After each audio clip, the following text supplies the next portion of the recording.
Cinderlady, and welcome this fine Sunday morning here with the sun shining, the birds are chirping.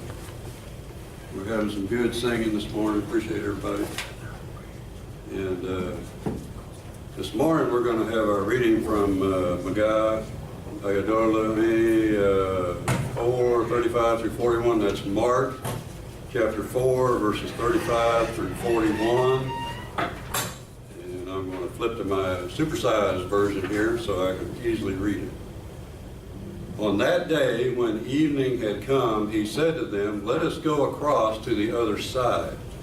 And leaving the crowd behind, they took him with them in the boat just as he was. Other boats were with him. A great gale arose, and the waves beat into the boat, so that the boat was already being swamped.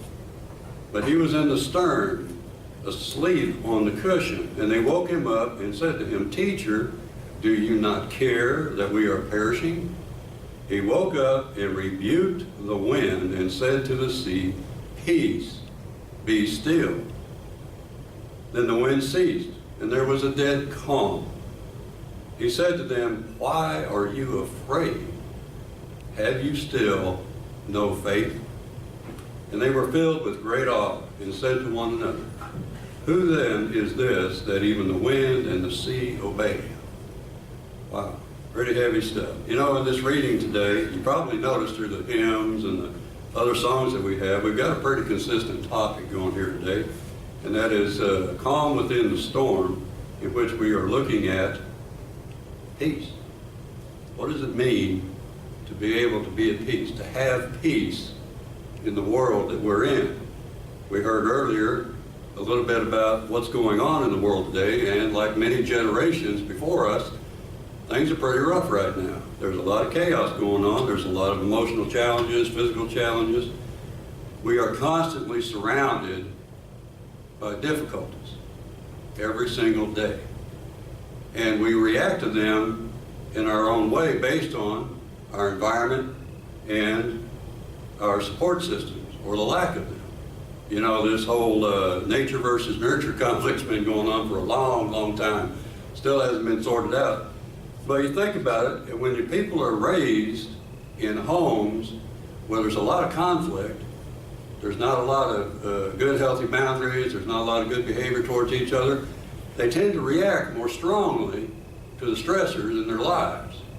They tend to, be more reactive instead of proactive in dealing with the stressors that hit them. And that's pretty normal here in North America. We've seen that a lot of people have that trouble. You know, I can relate to that. I grew up in a military home, military family. There was a lot of challenges we had to deal with. And, so we all approach our lives differently, and we respond to the challenges that we have in each way unique to us. But what we're seeing here in the reading today is that Jesus has an expectation of us. He expects us to be able to be calm no matter what's going on around us. And that can be a little challenging for us to look at. I mean, you think about this situation, this reading here, and we have to imagine ourselves being there in the boats. You know, because there was Jesus and the disciples were in one boat. There were a lot of others in other boats, and they were all out on the sea. Apparently it was pretty calm when they started out, and Jesus was pretty wiped out. If you look at the reading that comes before verse 35, you see that Jesus had spent the entire day preaching, teaching, and healing. Specifically, he had spoken about, if we look at Mark, all the synoptic gospels say the same thing. He was teaching parables to the masses. And the one that really stands out is the parable of the sower. The parable of the sower is what you put out into the world is what's coming back around. And he was telling the people that this is a secret teaching that only his disciples knew.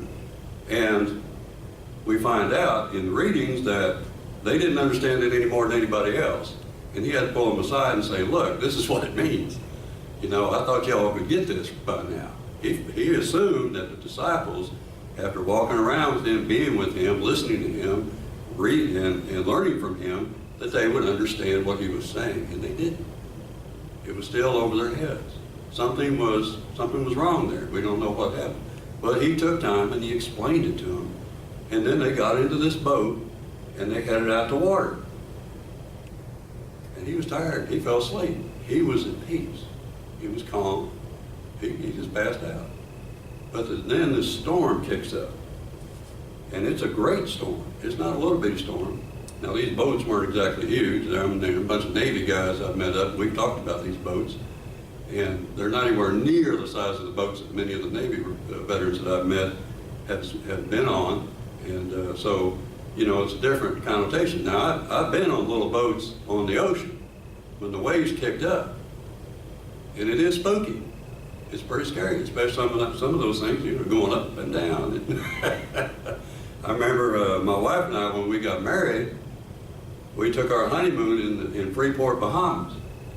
And we went down to Miami, and we got on a ship, one of the tourist ships, and sailed on over. And everything was just fine. And she was nervous because she didn't like boats. But we got over there, and everything was fine. Now, coming back was a different story.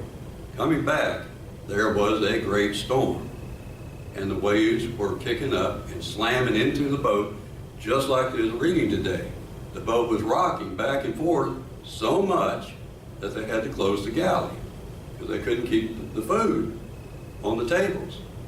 And so, and then, of course, the captain comes over the announcement as the waves are kicking and tossing, and we're all in our rooms, and announces that, you know, y'all need to stay in your rooms because 20 miles north of us, that's I guess 20 nautical miles north of us, a ship went down in this storm. We didn't get any details, but what I knew was at that point, my wife went into terror mode. She was deathly afraid that that ship we were on was going to go down. And so her plan was to hold on to me and hold on tight and not let go. And that's what she did for 6 hours. And it was intense. But when we got to port, everybody got calm. Everything relaxed. As soon as we got through that storm and got to the port, everybody was okay. And everybody cheered up again. And it was peaceful, happy, and we all moved along. And that's a perfect illustration of where these disciples were at in this storm. It was intense for them. The waves were pounding on the boat, the water was coming in, the ship was getting overloaded, they were having a hard time, and Jesus was sleeping through it all. So they went and woke him up. What's going on? Do something. What's going to happen to us? They were worried about themselves. They weren't thinking about, why is he able to sleep? What is it about him that allows him to not be worried? Instead, they were caught up in their reaction to the situation, and they got pretty stressed out. So he got up, and he dealt with it. And we see in our reading here, in our research, Ephraim Augusta also wants to point out that the words that Jesus used, peace, be still, are the same exact words in the original Greek that Jesus uses to rebuke demons. They're power words, power statements. They're the exact same words that he uses when he rebukes demons. And that is a cultural thing. When you look into it and you see what's going on, early Jewish, Judaic culture back then in the first century, and the Greco-Roman culture believed that storms, the winds, the storms, the waves, the lightning, all of that was caused by demons when you're out on sea. And so this reflects that awareness. Jesus using the same words to rebuke demons, he looked at it and said, okay, boom, I'm going to deal with this. And they did, you know, instant calm. So we don't know exactly who or what Jesus was talking to, but we do know the results were the same. Everything went calm. The wind stopped, the waves died off, clouds cleared up, everything's okay. Now, you can tell by the next statements that came, that Jesus was not overly thrilled with having been woken up. And so he was a little concerned about, why are you so afraid? Chaos is normal. Why are you having a problem with this? Where is your faith? And we think about ourselves in this sense, how would we have reacted? You know, of course, knowing the story, knowing the history, knowing what we've been through in our own life experiences, we have to stop and pause for a minute here to think about, how do we respond to storms in our lives? I got to tell you, every day is unique. Every day is different. Some days it's easier to detach than others. But that's a good question to ask ourselves. And I got a little story here to share about this, exactly what it means to really be at peace in the middle of a storm. Long ago, a man sought the perfect picture of peace. Not finding one that satisfied, he announced a contest to produce this masterpiece. The challenge stirred the imagination of artists everywhere, and paintings arrived from far and wide. Finally, the great day of revelation arrived. The judges uncovered one peaceful scene after another, while the viewers clapped and cheered. The tensions grew. Only two pictures remained viewed. As the judge pulled the cover from one, a hush fell over the crowd. A mirror-smooth lake reflected lacy green birches under the soft blush of the evening sky. Along the grassy shore, a flock of sheep grazed undisturbed. Surely this was the winner. The man with the vision uncovered the second painting himself, and the crowd gasped in surprise. Could this be peace? A tumultuous waterfall cascaded down a rocky precipice. The crowd could almost feel its cold, penetrating spray. Stormy gray clouds threatened to explode with lightning, wind, and rain. In the midst of the thundering noises and bitter chill, a spindly tree clung to the rocks at the edge of the falls. One of its branches reached out in front of the torrential waters as if foolishly seeking to experience its full power. A little bird had built a nest in the elbow of that branch.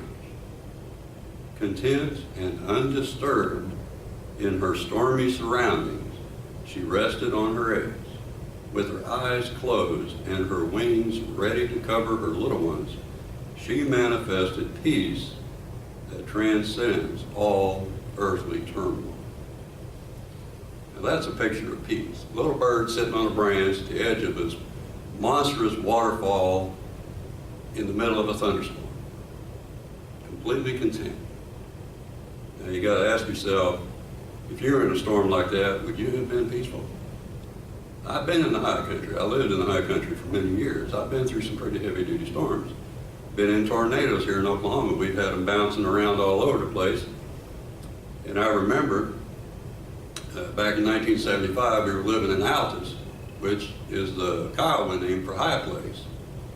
And no tornadoes were supposed to be ever to hit that mountain. It never, in anybody's memory, had there ever been any tornadoes. Of course, I was about 15 years old then. And one night in 75, we had 3 tornadoes hit Altus, destroyed hundreds of homes, scattered an entire mobile home lot across the territory.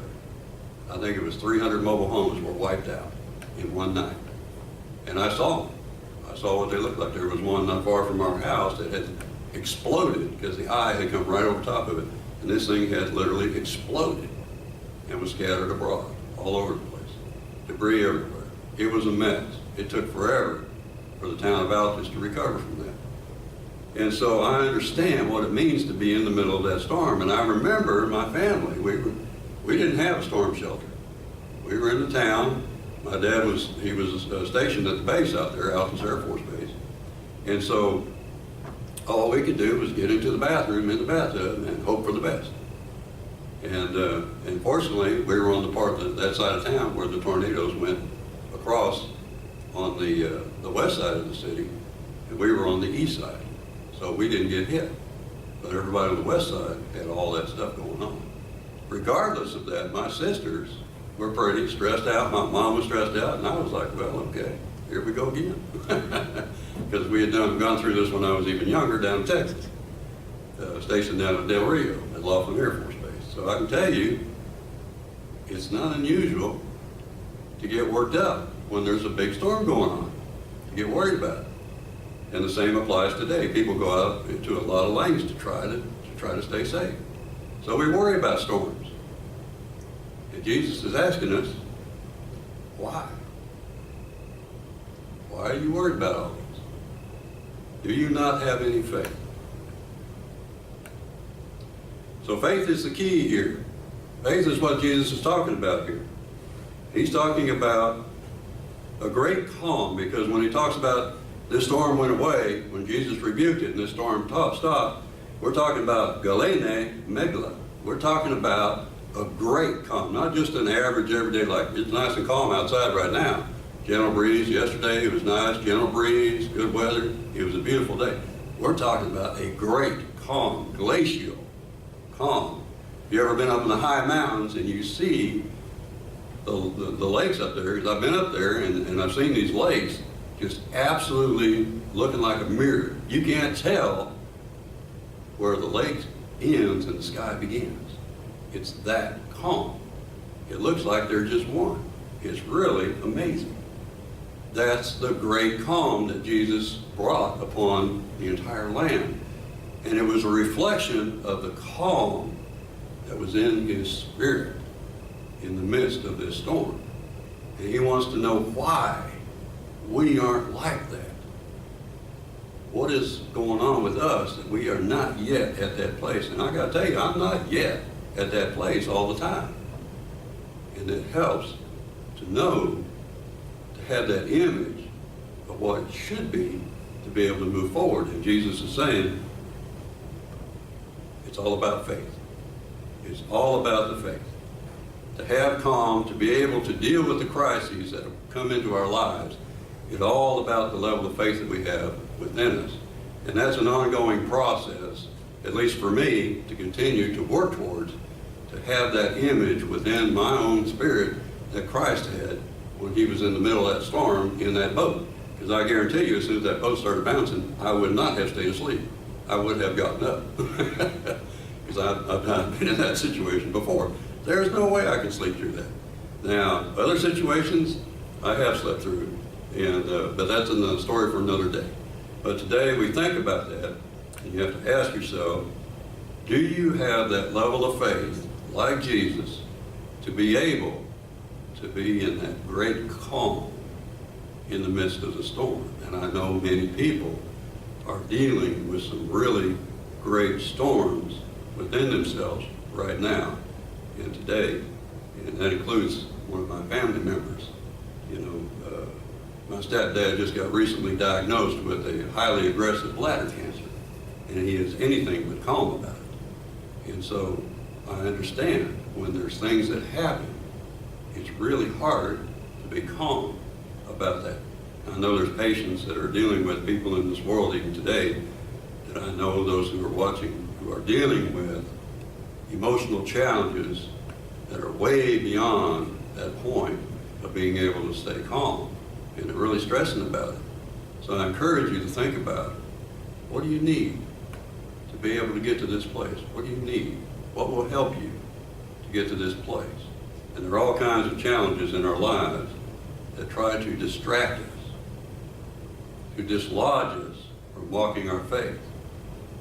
And it's important that we think about this and we pay attention to it. So I encourage you to reflect upon having that peace, being like that little bird in the nest on that branch in the middle of the storm, unconcerned with what's going on around you, at peace, trusting and knowing that God is with you and that God's will is being done in all things. I'll give you.